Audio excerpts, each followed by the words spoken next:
Salut mesdames et messieurs, fidèles internautes, Bozara tellement ébélé, Boulanarabiso de partout. Bonjour, bonsoir, ça dépendrait de l'heure à laquelle vous allez regarder cette émission, présentée toujours par votre humble serviteur, Bob Miko Mabem, Crésolite, le parzouz de la presse. Merci. Nabandeguna Biso, tout haut, continuera toujours à soutenir Biso, continuer toujours à soutenir Biso. Le numéro est affiché toujours au bas de vos écrans. L'actualité nous oblige de venir devant vous, vous expliquer, vous parler de toutes choses.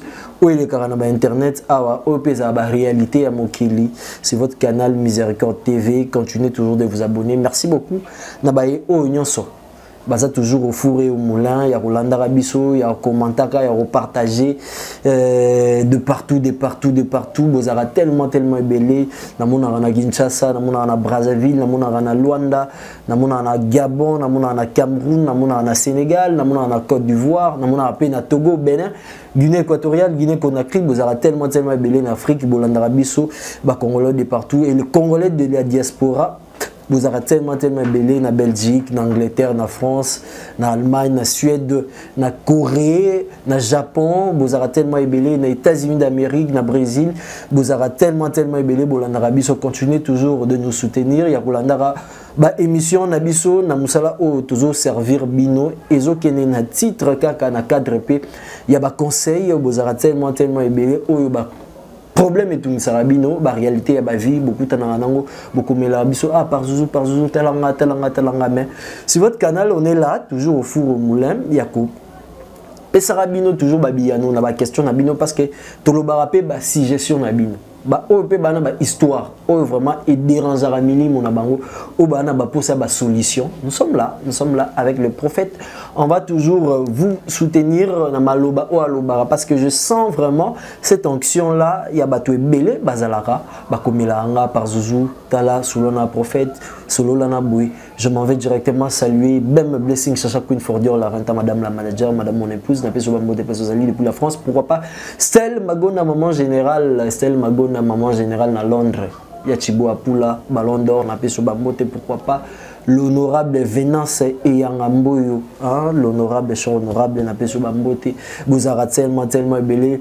L'honorable honoraire Artir Tekazo, la Napé Sobambote, pourquoi pas mon ami, Vanik Maestro le pétrolier, Napé Sobambote, Bozara tellement ébélé, toute la grande famille Mikoma, je vous salue, les colonels Jimmy, Mama Rose et tout Mendeko, tous les Mikoma, donc Napé Sobambote, les généraux John Chibang, pourquoi pas son excellence, le gouverneur de la ville, le number one Daniel Bumba.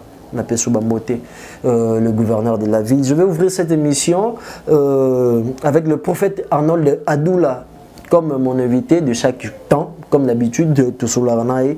On va un peu en parler de quelque chose, de quelques actualités, on va toucher quelques points et on se revoit un peu après cette publicité et on se retrouve pour l'émission et pour recevoir le prophète Arnold Adoula. L'orphelinat La Miséricorde lance un appel de fonds à toute personne des bons cœurs des pouvoirs manifester leur amour pour les orphelins à les aidant financièrement ou matériel en vue d'accomplir notre devoir divin. Car la Bible nous dit, la religion pure et sans tâche devant notre Dieu consiste à visiter les orphelins et le veuve dans leur affliction. L'orphelinat La Miséricorde est situé sur l'avenue Lukengo numéro 9 au quartier du 7 mai à la commune de Kissen sous référence Église Kimbangiste. Il est dirigé par l'homme de Dieu, le prophète Adoula Aneko, numéro des contacts plus 1043 81 30 83 182. Nous attendons votre aide partout dans le monde. Que Dieu vous bénisse.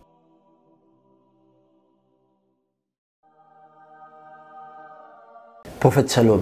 Shalom papa Ngaïbo. Bonne santé. Non, hier soir on a contrôlé l'agneau, très bien par la grâce de Dieu. Vraiment, ça fait un moment to kutante na ba fidèle internaute na biso pour enseigner bango na maloba olobaka na ba témoignage na ba réalité au pesaka et ça a vraiment tellement plaisir tout le monde na ba commentaire les gens continuent toujours de commenter et de nous appeler de partout na ba soutien na bango bazara tellement ébélé pe bazana pour ça ya ko soutenir biso. Bienvenue d'abord dans cette émission. Merci. Samonino memeli biso nano. Non, vraiment Zambazana contrôle l'agneau. Amen. Et biso to zape bien et tonga mobimba na équipe mobimba ya Miséricorde Orphelinat. Vraiment tout ça très bien par la grâce de Dieu. message ezaka bandeko nyonso baolanda biso basabone massivement basoutenir bémission elekaka awa vraiment eloko malamu po bango bazosala elole kozanga te kopambola bango. Voilà. Amen. Vraiment. Merci. Quand on a vu via Sige Nabiso, tu bases tellement ébélé devant cette télé, devant Miséricorde TV. Prophète, tu as un peu nakamo quoi autocomi la biso parce que tu es bioyosa liswanzambe, tu donnes, tu prêches, tu prophétises namakamutu ou vraiment les caca. Il y a un cas qui nous est parvenu, ndekomo quoi moi si. Bazaki na famille, na ndekone ya mobali ya bota mwana moko, mais chose grave, tu comprends, Isaac Mutema Mabe, ils ont envoûtement, je ne sais pas comment je pourrais un peu cadrer ça, mais avec l'œil de Dieu, je sais, on va parler dans cette émission. Ndekwana Amwasi, Abouma, Mwana, Yandekone Mobali. Et ça l'a vraiment pas si, Bato Bele Balobaga, Bato Bele va réagir. Il y a une émission tout à également na Miséricorde Télé, na Osengapé na Bato Bele au Bozana, ce sont des télé-réalités. Donc on sera là avec vous pour soutenir vraiment cette émission. Les numéros établis affichés au bas de l'écran. Prophète, ce sont des actes autogio condamnés en sur le sens physique ou le sens spirituel. Oui. Comment na ndeko nalandaki yango vraiment nalandaki yango tango botindelinga nini nalandi ser ndenge aye koluka nzambe ndeko na limbisa ye par rapport ya mabe oyo ya sala il paraît que ndeko botamaka bango mibale ouais abota bango mibale ndeko voyageaki ndeko ngo nzoka za kutu leki oye moka bokoli ouais a bokoli et moment donné leki akiko luka ndenge nalandaki leki akiko luka alors que ya tkali na mwana sima a maltraité mwana jusqu'à tel peu mwana kufi ouais et mwana kufi a bomba pe alobate leki pa yebité ce sont des choses graves a maskango ke tamna talaki nalandaki serwana vraiment j'étais touché en tant qu'un parent de voir de pareilles choses ya komona motema mabe naloba ke papa Bob motema mabe mutabota makanango parce que Bible zoloba ke un cœur faux ne trouve pas du bonheur. Amen. Ça dit Zamba eba ke bato mitia mabe bazalaka. Vraiment. Motia malamba yekolaka yango te, motia malamba bota makana yango. Pour kolanda histoire ya sero. Tam na vandi na tala ki on faire ba 0 ta botindelinga, na bandi kotala, j'avais des larmes dans mes yeux. Kotala ke sero bota maka mibali. Mibalo bota ma yenda bokoli ndeko na ya mobali. Ouais. Alors que papa kufa maman kufa batikala bango mibale. Alors na place so basa la famille. Mais yé molimo mabe koti kati na ye pona koboma lisusu mwana moko oyo ndeko na ya mobali abota. Vraiment. Et ko sala ke yoka pe nzoka ye moko pe abota kate. Ah stérile ouais. Ah stérile abota kate. Et de voir ça papa Bob en tant qu'un homme de Dieu. Je peux dire aux gens qui me regardent, c'est un envoûtement. Envoûtement. C'est un envoûtement. Vraiment. Parce que de pareils actes, ils ont poussé la force na été. Ils ont esprit mabe ou procédé quand na yé, afin que conduire rien na mabe, pour que moi na oyo, à la réclamer. Alors il faut la négani moi na wana abotamaki. Papa, il faut toujours ramener la généalogie. Oyebi famille yo mwana mobala kene ko botsa mwana mwaswana. Est-ce que mwana mobala wana apesa ki dot? Vraiment. Te statut un peu. Il faut qu'on lande makambo nyonso. Vraiment.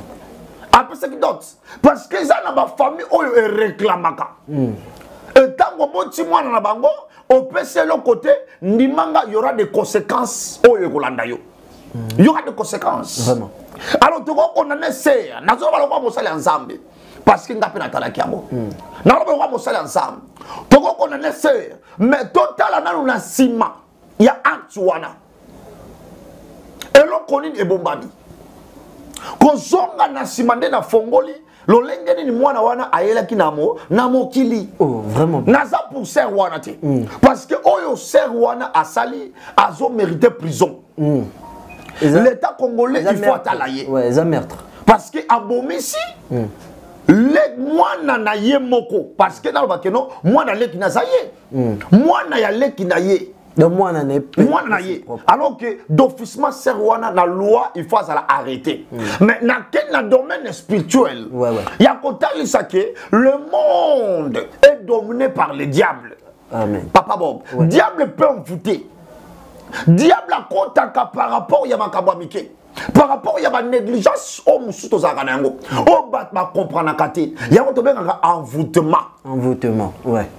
Et surtout, ce que ça mutu oyo, au vandi penzate na katsa lilo anzam. Ce que ça mutu oyo, au tambo la kate selon maloba anzam. Papa Bob, on se retrouver dans envoûtement. Et mutu aza envoûté, tambo azo commettre acte. Aye bakate ke acte songa na osala, et ça mabe. Mais aye ko sutuka après événement. Vraiment. Le preuve au monisère, a sutuki. Ya kolobake pendant qu'il y a zolala azomona esprit ya mwana wana ezoya ko déranger pour dire quoi esprit ya mwana wana et qu'elle a séjour de mort esprit ya mwana wana et qu'elle allait de reporter esprit ya mwana wana akufi na tang o ebonga mela kité akende. C'est pour cela et si ka ya ko garder ye ezate c'est pour ça que son esprit ezobima ezoya ko traumatiser afin que echa ekimiate ti aya ko le kabo na télé aya ko loba yango na miso batu c'est-à-dire il y a quelque chose de spirituel maintenant tango aso ba na miso batu c'est déjà repentance li kambo ko ba ndi ko mater na motema à confesser voilà azo confesser afin que batma sanine ba lukela yango solution papa ko tala événement oyo ko landela yango eza envoûtement alors que ngana ko lancer message na sel oyo aluka basale ensemble oui asale lo comme alam parce que courage oyo ya ko bota courage ko le katina télé ko loba makambo oyo parce que d'autre part amona kilo lenja ko lobela moté courage oyo boti aluka pe basale ensemble a tubela ndenga tubelwana ba bonde la pona ye sinote mwana wana comment na so mona ye yeba que mission ya mwana wana ezaki alongola yepe na mokele donc ba kuma placement voilà vraiment alongola na katsa mokele alors que maman oyo asala attention parce que mwana wana azoya ko réclamer vengeance parce que son esprit ezaya ko vandate alors maman boye azo senga ale kana délivrance azo senga basali ensemble ba bonde la pona ye atubela ndenge atubeli wana alors que Mathieu Maboko et à partir à wana ndé à cause de délivrance naie Nzambalola a collé misaye Nzambalola vraiment collé misaye mais prophète quelques questions na acte OE et Ilinga je vais poser des questions moko un peu précis le premier la première question nanou Eza on va parler il y a délivrance la deuxième question Togosolola il y a repentance. Tant que tout le monde a délivrance à confesser, à vous a délivré dans l'esprit, est-ce qu'il sera pardonné par Nzambe? Parce que nous sommes Nzambe, mais parce que vous êtes serviteur de Dieu. Et est-ce que la sœur sera pardonnée ou délivrance n'est parce que tout le monde a raconté une église aux aïna esprit ma bébé tuana toye 5-4 ba apôtre ba prophète ba évangéliste ba cho ma bogo ba sambeli ba saki et est-ce que c'est ça la délivrance to awoleka na manière nini ya délivrance et que c'est procédé est-ce que vous allez pardonner par Nzambe avant toya na monde ya repentance ni na omoni papa bo bible zolo bake moto nyonso yo ayanoli masumu na ye alimbisami ser soki afongoli motema na ye ndenge ayaki koloba c'est-à-dire motema ne eza ya kofungwama maintenant ntango osali repentance nde yango tokoya na délivrance délivrance ekoki koya te soki repentance esalami sincérité bible ezo recommande biso fo osala repentance sincère pour que délivrance ça nini et quand na vie à mutu ça la délivrer comment na oyo makambo sera ye koloba ko tubelo ya tubeli soki a tubeli ba bondeli pona ye aleki na délivrance ndimanga ke kolo Yesu Est-ce qu'il y a un rituel, il y a délivrance? Parce que délivrance, tu auras un mot délivrance, on va délivrer.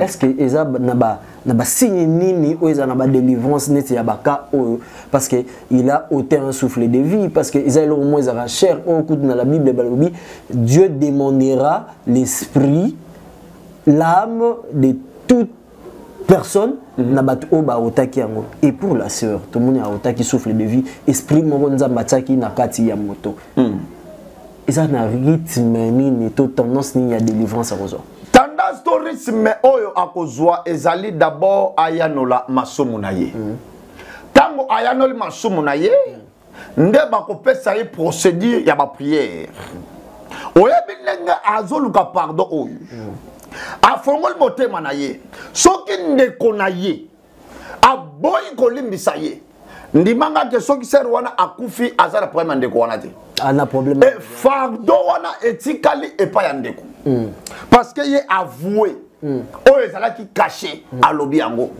soki tozoki na acte il a commis une mauvaise acte parce que bato bakojuge par rapport ya acte oyo ya commettre. Très bien. Mais à reconnaître yango que j'ai commis une forte erreur. Oyo e causé perte humaine. Na yobo limbi sanga boyo kamawa. Mawanza mezala kati na ngai papa. Bible zo baboui. Même vos péchés vin rouge comme la cramoisie. Ata masumu na yo e motel lokola ngola. Zamba kozongisa yango lokola neige ça dit lipata likolo. Pembe lokola lipata la likolo. Et à quel musika alors vous tous vous êtes fatigués, viens à moi. Je vous donnerai quoi? Du repos. Ça dit Zamba sobenga bistoya na mabunga na biso. Ce n'est pas donné à tout le monde. D'abord pour cette sœur là, tout ce qu'il vient de dire, la péché. Il y avait un envoûtement. Papa, envoûtement, tu ne peux pas comprendre. Le diable est tellement risé. Le diable a utilisé risé pour détruire l'avenir. Et par rapport, il y a étoile. Il a compris que cette famille, j'ai besoin qu'il y ait terminer cette famille. Alors que cet enfant t'a envoyé à sa descendant. Maintenant, il n'y a pas de salanan, à descendant moussousou. Alors que pour ne péché, il faut d'abord envoûter la sœur à question afin que moi, wana azalate pour descendre la famille wana et zalate famille wana et sous que la ndengwara. Alors il faut qu'on zonga moussousou na sima. Quand la famille oyo ma sœur babote ameli. Nande ko mobali wana vraiment katala baba ko faki ndenge nini katala baba bane ko sala nini azalaki nani abotami na famille ya nani donc les autres koko na baba nani vous voyez cela parce que batba ignora ka papa vraiment tango yoko ka bakombo ya mboka to saka nango et zaka n'impact na sima na yango et na ba famille chaque famille et ça ba coutume na yango o batba ningishaka alors que il y a des effets o ezaka palpables. Mais Batou ming baki magayango. C'est pour cela que la conscience à Batou, il y a moto ezali faut quand on Nzambe. Ouais. Afin que ba lien wana familiar ezoyote. Vraiment. Il faut tala malamu, faut zonga malamu. Papa ya mwana moi sola kufaki na nini?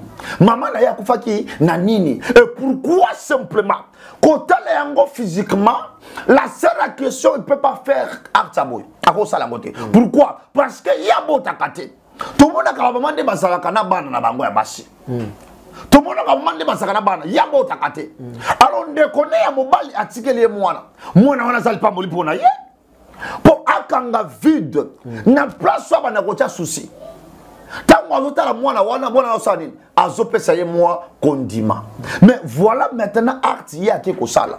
Papa Bob, attaque un prophète que je suis, je veux dire aux gens au baolanda biso. Et ça, envoûtement. La sœur à question était envoûtée. Vous savez que Satan a risé. Le diable est tellement risé. Vraiment. Et quand ça a un environnement, et quand ça a une famille à mobile, oh ya balé là. Par contre, on va dire que tu peux s'embongo to bala. Mais comment fait-il yobo takate? Parce que ça va faire moussoussou. Ce qui moi ça botité. Bah, la famille est limitée. On crée même des problèmes sérieux dans le couple, on va marquer voilà. Il faut la sorte et envoûtement et vous te dire wapi. Est-ce que ça famille mobile ou yabale là? Parce que nous famille mobile ou yabale là parce que ça est loin n'engouana. Ya kotala ke biso ndeko na biso bota kate yo zoli ya mbongo hein ozwa munene maintenant ozwi leki mwana leki na yo oye kotia ozomona soko remarquer mama bokilo azaka mingi yo ko bota te ya ko yokana ko simba koko te o ba ko pasola basani te muto ko pasola basani na zate biloko wana ba famille muto ko mo pasola basani mwana ko mo bigogo na ba famille na biso surtout nous les bantou biloko bongo ezalaka envoûtement et ko taper na famille mobali pour troubler serre vraiment alors le lo serre azo regretter alors serre yo a sengé na délivrance na ezali amuna basali ya nzambe atubela alobela yango to bondela pona ye to benga basali ya nzambe ba bondel pona ye ba pese ba séance ba prière aleki na ba jeune pour que cet esprit là voilà. Très bien, prophète. Merci beaucoup. L'éclaircissement de éclaircir les Nzambe. Je pourrais parler aussi du pardon. Place il faut se repentir ayamola masumunaye. Mais tout le monde aura, la plupart des gens chrétiens parce que la plupart des chrétiens respect vraiment na Nzambe zalarate. OK. Parce que c'est la religion la religion la plus Tokyo Lobani, eux la masum ebele qui est respecté, on est respectera le roi. Peut-être le roi Tokyo soit le roi musulman, Tokyo soit le roi bouddhiste, Tokyo soit le roi religion, ils sont tellement ébélés. Ils ont la crainte de Dieu. Mais avec les chrétiens, ils ont rébellé parce que tike la biso eloko moko to lobaraka so sali mabe. Il suffit mais je reconnais, je fais un péché. Attention, qui m'utunza marolimbisa. Si on peut éclaircir biso na verset, on a passé il faut y avoir la masumu pour osala pardonner. Mais comme appelé pour na chrétien comme le moro habitude à bien soki na yibi na osenga nzambe bolimbisa so na bomi na osenga parce qu'il y a batu misu balobara cette personne oh ana biloko belé est-ce que Dieu avec ses pardons, Dieu peut pardonner, mais des conséquences, ça suit. Dans la histoire, il y a David. David a talimou sabat na kikoso. Il a commis un acte. Abimina mwana mwaswana. Si ma comme mwana mwaswana, abomisi mobali na ye. Uri. Tant abomisi mobali. Il y avait un prophète qui était venu là pour le dire. Papa, yozala bangombe 500, mais mutumo azala ngombe moko. David a déchiré les habits. Il a commencé de plaire à Dieu. Très bien. David a pas que Salomon, abotaka déjà mwana liboso. Mwana wana nzamba comme qu'on fait payer. Mais David a sénat il pardonne nzamba. Dieu lui a pardonné. Mais les conséquences, elles qui réelles. Nanda quoi David.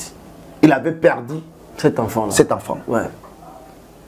Conséquences. Il y a même ça de côté to salma b. Total a rappelé lobi na biso. Ba chrétien oyo bazalaka ki asengi pardon. Azongel même acte. Et ça bateau va comprendre nan maloba nzambe tellement bien te. Et ça bateau va tei bango te maloba nzambe na mozindo. Parce que les conséquences et qu'on l'a d'ailleurs. Ah, à la caméra mabe, mutazwa ka musala ya nzambe na légèreté. Amen. Voilà bibele lo bien. Amen. Maintenant tant yo o komishango lokola li sumu moko chéri. Oh yo o sala o yebi ke okimaka na pardon. Ça c'est là que nzamba lola akolimbisa ote. Pardon ezanini. Pardon eza mutu afongoli motema na ye na douleur na passe na motema a présenter yango pe alapi ndai ngana kozongela lisusu likambo yo te. Très bien. Et par là que Dieu doit lui accorder pardon. Vraiment. Merci. Mais il y a comment on a que pardon muta zongeli sachez que muta boye il y aura des conséquences graves. N'a pas couru ya vinaye. Vraiment. Il doit palper des conséquences graves. Ouais. Parce que on ne blague pas avec Dieu. Dans mon exode, que tu ne prendras pas le nom de Dieu en vain. Oh, ça va faire témoignage. Dieu n'est pas n'importe qui. c'est l'esprit supérieur. Na ça ma témoignage et bien les matmalandangai. Na outi na monde spirituel. Le boy, j'ai palpé le monde. Et Dieu m'a délivré. Aujourd'hui, je suis son serviteur. Je connais comment le monde spirituel existe. Amen. Parce que j'étais là-bas. Amen. Aujourd'hui,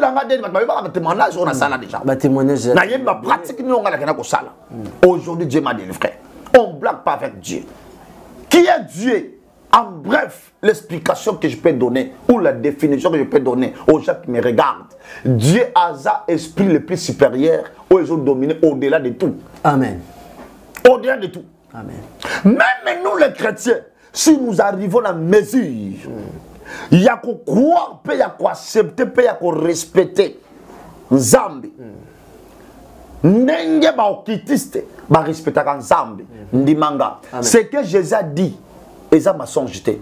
C'est la vraie, c'est la vérité. Comme Jésus-Christ a dit, ce que vous avez dit, beaucoup de gens est déplacé. Se déplacer. Et kende. Et ko salama. Amen. Pourquoi? Parce que nous croyons à être suprême. Au-delà de tout pouvoir. À lui, il n'y a pas nombre de variations. Même le Satan, le diable, Amen. a mis à sa créature. Le preuve dans l'histoire à Job. Ozomona Satan a aussi un Nzambi. Alors bien kolonanga. Très bien. Permettre nga. Parce que Satan est que loko Nzamba simbi. Moi ya simba. Exactement. A bi permettre nga na simba Job. Natala, otala, sokia ko wanga na yote. Asale la kayo popa opambola. Opambola ye. Na lingala na Bible lingala oka Satan zo benga Nzamba bin kolonanga. Et même le diable connaît que il y a un temps, il y aura une fin pour lui. On se comprend, gars. Alors que le bagande fala le ba un jour souvent Nzambe za Satan pe abongwana. Voilà, on se comprend que Satan a abongwana parce que l'enfer était créé pour lui. L'enfer était créé pour Satan et le diable. L'enfer jour Satan abongwana madame ba chrétien. L'enfer n'était pas créé pour toi et pour moi. Non. L'enfer était créé pour Satan et le diable avec ses anges. Je voulais dire aux gens qui me suivent, jusqu'à aujourd'hui, Moutoumoko côté d'enfer a zaté. Donc c'est la bâtonne. Voilà. Maintenant, le diable connaît toutes ces choses-là. C'est pour cela, Azana travaille, il y a quoi en Vouta Kabana Nzambe, pour dépeupler le peuple de Dieu, pour peupler Nangamnaye. Afin que ce jour-là, lorsqu'il doit entrer, qu'il entre aussi avec les gens. On se comprend, Nenga? Très bien. Alors que Mouton nous a combattu ensemble en vain. Ah, pardon, il y aura des conséquences graves au Yolanda. Voilà. Très bien. Tokutana Bozindo, il y a le Nabiso sur la délivrance. C'est trop spirituel. Tant au monde il y a une image où je pense j'ai zoom na montage et merci beaucoup na mon frère Magloire qui est toujours au forum l'un derrière la caméra pour na image où kitoko apesa biso. Parlons un peu de la délivrance. Tout que mon image moto nzambe tala image une église de Dieu parce que otoye bara bière et comment et chrétien bolo bara bière pour les païens parce que bino botika na secret bato nzambe le païen bango baza trop na masanga ba bière banine.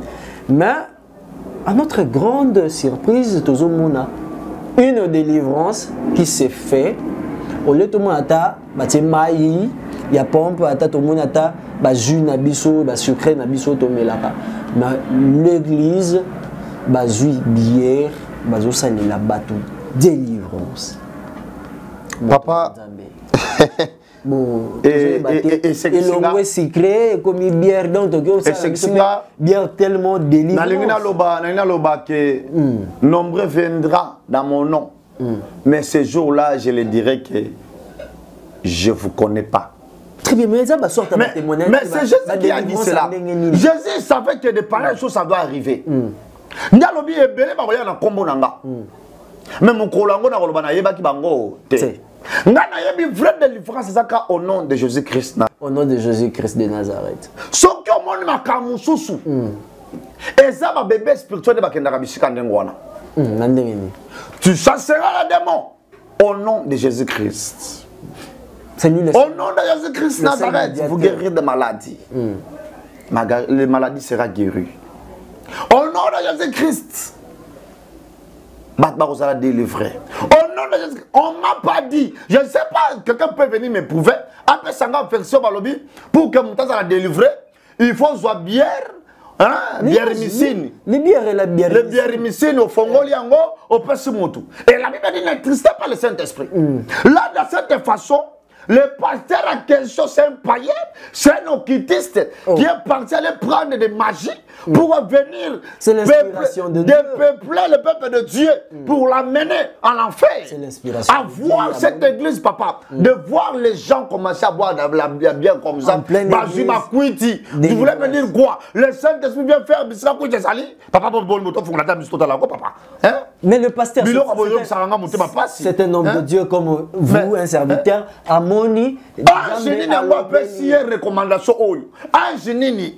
C'est son Dieu. C'est son Dieu. Oh non, non, non. Inspiration quand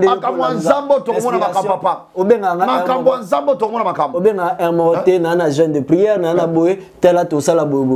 j'accepte parfois parce que vous êtes serviteur de Dieu. Il peut la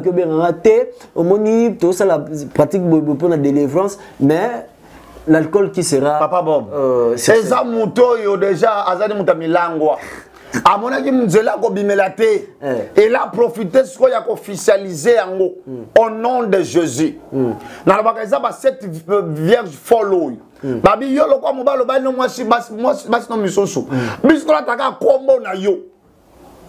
Nde na kombo balata nde buzobo oyo. Jiebe ki saka jimoko te big saka mase. Et là quoi big saka kombo Yesu Masia. Même. Oh, bien rimissine, c'est la fausseté, sont des fétiches, sont dans cette église. Même dans la Bible. Tu dois aller à l'enfer. Un pasteur, même prophète, même dans la Bible, je pense que c'est dans Isaïe, Balobi, il y a dans une grappe un jus, et il y a une bénédiction, ne la détruisez pas. Peut-être Bino Basel Nzambe, beaucoup de s'accaparer, na verset wana, peut-être boisson, na alcoolisé ou non alcoolisé, pour bosser la pratique spirituelle. Papa, ils ont recommandé. La Bible, ils ont recommandé. C'est écrit dans la Bible. Non, Balobi bien. Tu trouveras un jus dans une grappe. Est-ce qu'un jus c'est une bière? Point d'interrogation, les gens qui sont là. Un J, c'est une bière. Mais c'est clair, papa. Tout est sa Bible était. Bible est clair, noir et blanc. Tout est sa macambouté. Donc, pasteur, on va délivrer tout. C'est normal. Là, on peut. Naji va délivrer mon tout, papa. Au moins que ça soit une recommandation divine. Prenez un J. Et la recommandation, c'est la capacité. La recommandation, ce n'est pas une répétition. Vous répétez ça, non. Même un pasteur que je l'avais vu, alors ça déballe la langue. Ra, ba, do, robo, c'est. Do, ré, bé, dé, ré, bé. Ah, ça c'est quoi? Hein? Rebo, shora, babo, soba. Imando, sokor, yamakaka. Oh, c'est quoi ça? Oui, on le Babylone, pour faire. Voilà, nous sommes au temps du soir. Ce que les gens ne comprennent pas. Vraiment. Nous sommes au temps du soir. Il faut que Makambabo et Zala pour confirmer que nous sommes au temps du soir. Il faut Makambabo et Ya pour Massakoli et Lata Nzoto. Mais je vous dis aux gens, dans cet temps que nous sommes, il y a des vrais serviteurs de Dieu qui sont là. Amen. Simplement avoir le discernement, tu dois le voir. Mais comprendre mon corps. Ermo bandimiso ye kaka Bible. Baba ko za nguyati. Baba lingi zwa beta boule na maya terrasse. Ba prophète betsenga boule na maya terrasse. Là les gens croient. Net zamona ndeko moko boye à une église basambela pona ye pasteur Abi ça va on pose la délivrance fan Fukama. Seigneur Jésus omoni amen papa ah atuni prière ya malonga nde o nazeli yango. Voilà. Donc il y a un qui est c'est vous le serviteur de Dieu. Ils ont des collègues, et ça problème, il y a enseignement. Il faut enseignement et vendre dans la katia et tonga. Très bien. Pour que ma brebis ensemble base à la dispersité. Et un premier enseignement. Et au moins na Congo, vie conjoncture. Par rapport à la vie sociale na biso, les critiques. Il y a des gens, il y a des hommes de Dieu, tout comment qu'on compare, qu'on batte, qu'on bomba wana. Maman, oh jolie bala. Il y a aucun de France. Si tu vois, non ici, ma frère. Mais je suis serviteur de Dieu, papa. On reçoit l'image là, aucun de France. Ah, mais Dadou, mais là, il y a c'est comme ma sœur Talangay. Pendant que n'a vendu, n'a jamais mon balma ou Tiboulungu. Oh, non, déjà c'est prophète. Oh là, comme le pabé. Boulungu est comme ma bé. Au nom de Jésus. Pour lui, il faut que la France. Mbali ya Angleterre. Yamba Moussala. Combien de frères dans l'église non Basala? Et ça par rapport, il y a enseignement. Il faut enseigner pour comprendre que la sorte de délivrance est bien missine.